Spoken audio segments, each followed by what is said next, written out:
Kwa majina naitwa Willington Biekwaso, ni meneja Yas Geita.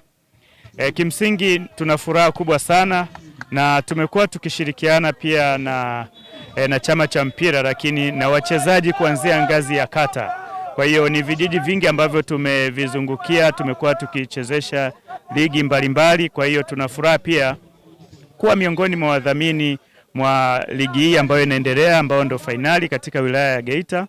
Kimsingi hatujaishia Geita kama wilaya, tumefika Nyang'hwale, lakini pia tumefika Geita vijijini, Chato na maeneo mengine yanayozunguka mkoa wa Geita. Asante, mimi naitwa Bigeso Makenge, ni mkurugenzi wa Rubondo Pharmacy ambao tuko Geita, tunahusika na uzaji wa madawa za binadamu. Kimsingi udhamini wetu kama tulivyokuwa tukifanya siku za nyuma, lakini pia na sasa hivi tumeona mpira ni ajira, mpira ni afya, lakini pia mpira unatuunganisha. Unaweza kaona watu waliohudhuria mahali hapa ni wengi, kwa hiyo ni jambo jema. Na ukiangalia pia hata wachezaji ambao wanacheza timu ya taifa, vilabu vikubwa kwenye ligi kuu wanaanzia huko chini. Kwa hiyo sisi tunapoingia kusupport tunakuwa tunaweza kufanya hivyo ili tuweze kusaidia pia kunyanyua vipaji vya wachezaji wetu wa mkoa wa Geita. Kwa majina naitwa Sheila Ramadhani Mtigile, ni meneja kutoka Geita World Sports.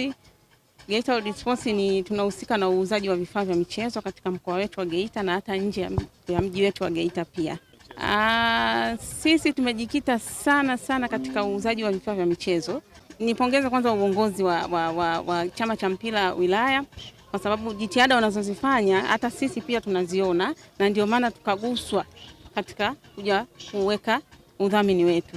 Hivyo basi ni hivyo. Na pili, kitu ambacho kimetugusa sana, ligi zetu hizi bado ni changa. Ligi zetu bado ni changa, na pia tunakuta labda vifaa upatikanaji ni dogo.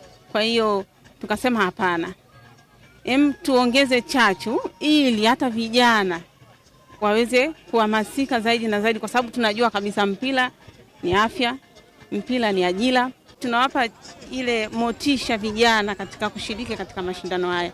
Kwa hiyo hilo ndio msukumo ambao sisi umetufanya tuingie katika haya mashindano kwa kuweka udhamini wetu.